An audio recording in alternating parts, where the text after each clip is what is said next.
Assalamualaikum warahmatullahi wabarakatuh. Adik-adik yang berbahagia, para mahasiswa yang mengambil mata kuliah pendidikan kewarganegaraan, pada hari ini, mari kita mulai kuliah ini dengan menyampaikan puji syukur kepada Allah Subhanahu Wa Taala atas berkat dan rahmatnya sehingga kita semuanya dapat berkumpul di dunia virtual ini dalam keadaan sehat walafiat. Mudah-mudahan dengan terus kita bersyukur kepada Tuhan Yang Maha Kuasa, Tuhan akan memberikan kita banyak kebaikan hidup dan keberuntungan hidup yang lebih indah lagi. Amin ya Rabbal Alamin. Yang kedua, salawat dan salam mari kita sampaikan kepada junjungan kita besar Muhammad SAW, karena beliau yang telah memberikan jalan keselamatan kepada kita, yaitu jalan iman dan jalan Islam. Dan insya Allah besok di hari kiamat kita semuanya akan mendapatkan pertolongannya. Amin ya Rabbal Alamin. Yang ketiga, kita doakan juga teman-teman kita yang bisa hadir. Mudah-mudahan Tuhan segera menolongnya, karena ketidakhadirannya itu karena hal-hal sakit atau hal lain yang tidak bisa ditinggalkan. Kiranya Tuhan bisa menolongnya dan bisa berkumpul kembali bersama kita semuanya. Jadi adik-adik mahasiswa yang mengambil pendidikan kewarganegaraan ini, saya hanya akan menyampaikan penjelasan-penjelasan dari mata kuliah ini sebagai sebuah pengantar umum saja ya, karena ini pertemuan yang pertama. Jadi perlu ada diketahui dalam pertemuan yang pertama ini saya hanya akan menjelaskan pentingnya kita belajar dan mempelajari sekaligus mengembangkan ya ilmu pendidikan kewarganegaraan ini atau citizenship itu ya. Citizenship itu bagi kita semua sebagai warga negara Indonesia untuk tidak hanya menumbuhkan karakter kita sebagai bangsa Indonesia, tetapi juga untuk mengetahui sejarah bangsa ini, semangat nasionalismenya, jadi memperkuat wawasan kebangsaannya, lalu kemudian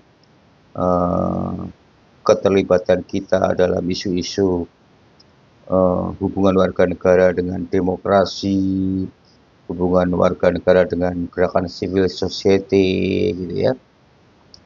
Lalu juga kemudian hubungan kewarganegaraan dengan HAM, hak asasi manusia yang didengungkan oleh Majelis Umum PBB.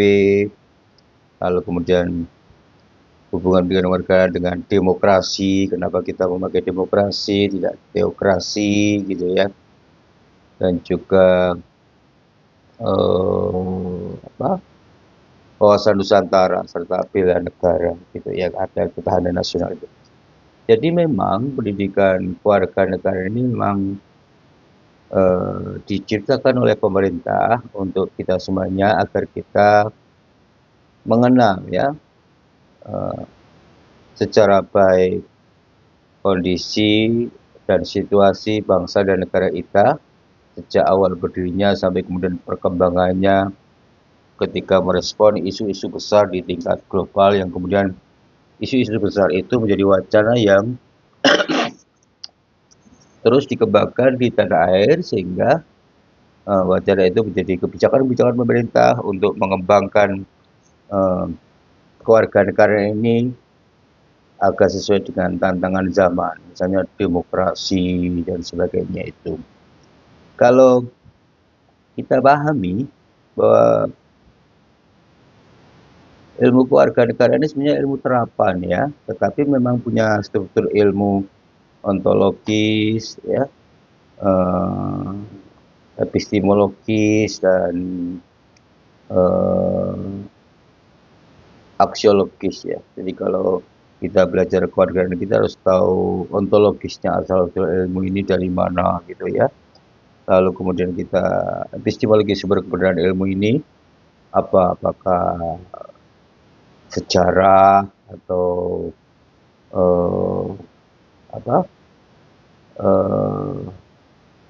observasi dan sebagainya. Lalu aksioma, penggunaan ilmu ini untuk kepentingan nasional gitu ya, bukan disalahgunakan untuk menghancurkan misalnya ya tatanan dari negara kesatuan Republik Indonesia ini. Memang tidak mudah ya menemukan wawasan kebangsaan lewat pendidikan kewarganegaraan ini bagi kita semuanya, karena kita terbiasa hidup dalam lingkungan agama, di mana agama ini menjadi cara pandang kita sehari-hari ya dalam memandang kehidupan itu. Karena agama menjadi cara pandang kita sehari dalam memandang kehidupan, maka segala bidang kehidupan ini kemudian dilihat dengan kacamata agama. Nah, sekarang ini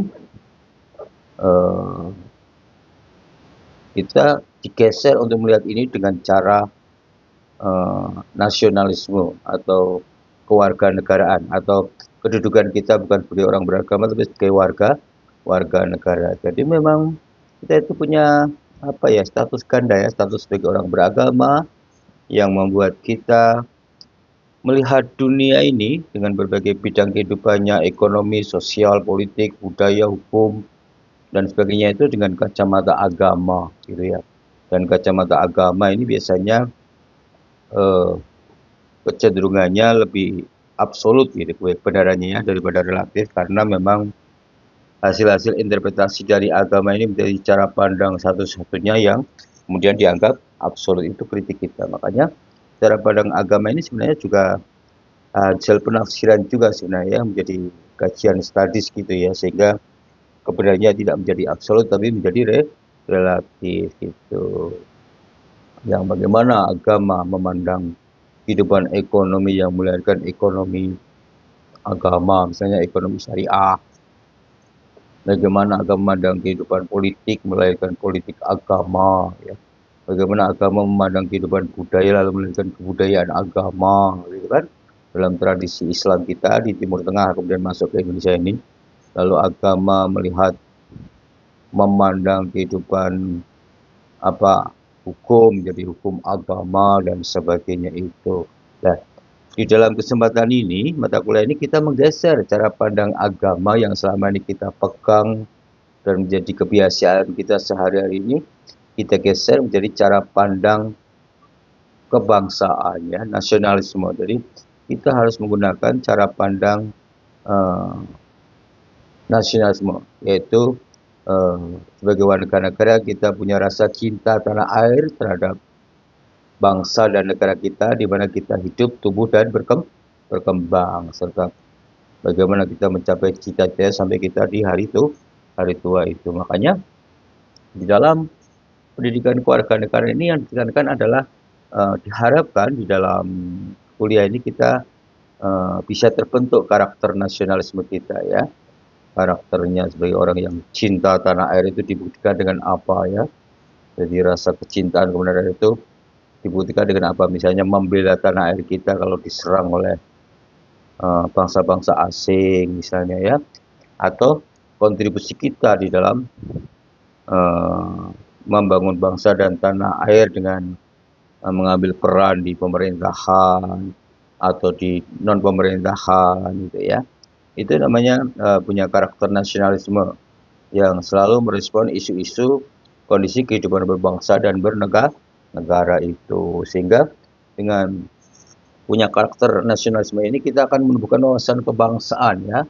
Wawasan kebangsaan itu penting di dalam pendidikan kewarganegaraan ini, karena kita akan memandang bahwa setiap warga negara itu sama ya, apapun latar belakang agamanya, sukunya, budayanya itu sama ya, tidak ada klaim-klaim mayoritas minoritas, tidak ada klaim-klaim Jawa lebih hebat daripada non-Jawa, tidak ada klaim-klaim bahwa budaya ini lebih unggul dari budaya yang lain, karena semua perbedaan suku, agama, dan budaya itu dilebur menjadi satu kesatuan warga negara Indonesia yang berbeda-beda suku, berbeda-beda agama dan budaya itu, tapi sama memiliki kesetaraan dalam memandang kehidupan. Itu pentingnya kita menumbuhkan wawasan kebangsaan itu, sehingga kita tumbuh rasa cinta tanah air kita itu tidak hanya kita mencintai agama kita sendiri, tapi juga mencintai bangsa kita. Tentu bangsa kita itu terdiri tidak hanya dari agama kita saja ya, tapi juga ada agama-agama lain, ada suku-suku lain, ada budaya-budaya lain. Itu ya, jadi yang perlu kalian ketahui.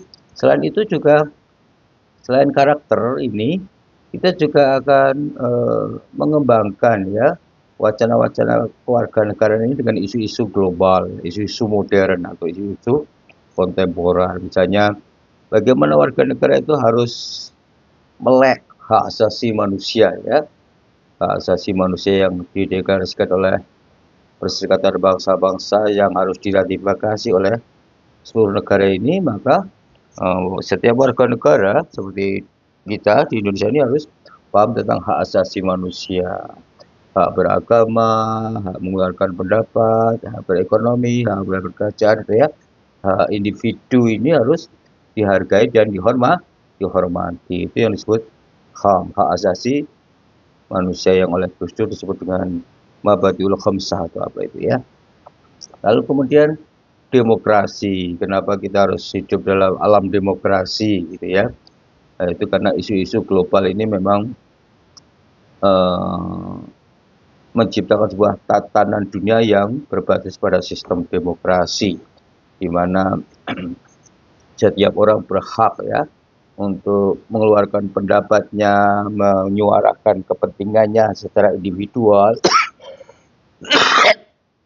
dalam memilih pemimpin, mengatur pemerintahan ini dan mengontrol pemerintahan ini. Dalam demokrasi ini kekuasaan itu ada di tangan rakyat ya, di tangan kita sendiri, bukan di tangan pemimpin. Karena pemimpin itu dipilih oleh kita itu, sehingga kita mau tidak mau harus belajar demokrasi ya.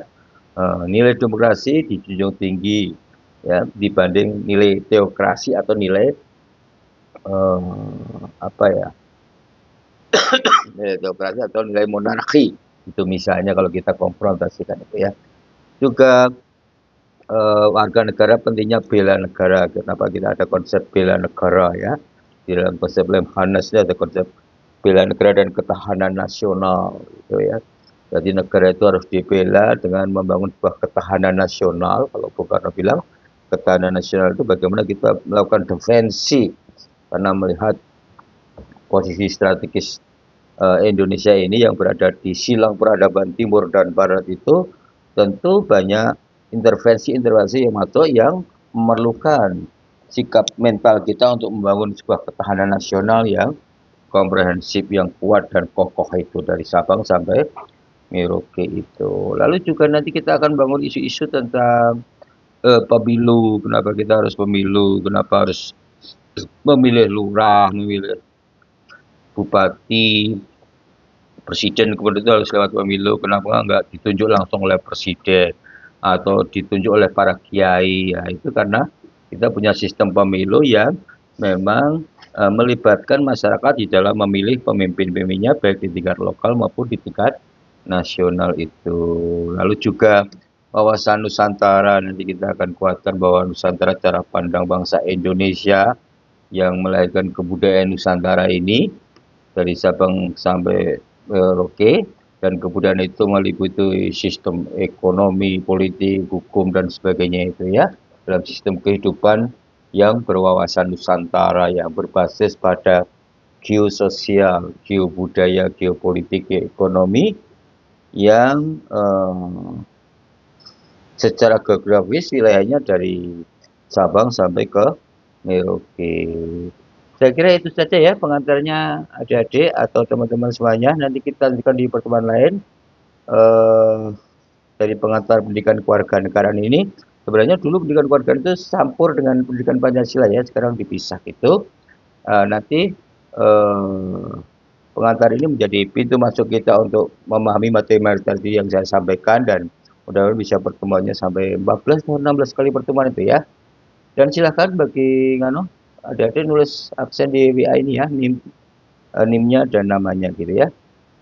Itu saja yang bisa saya sampaikan. Terima kasih. Kurang lebihnya mohon maaf. Wassalamualaikum warahmatullahi wabarakatuh.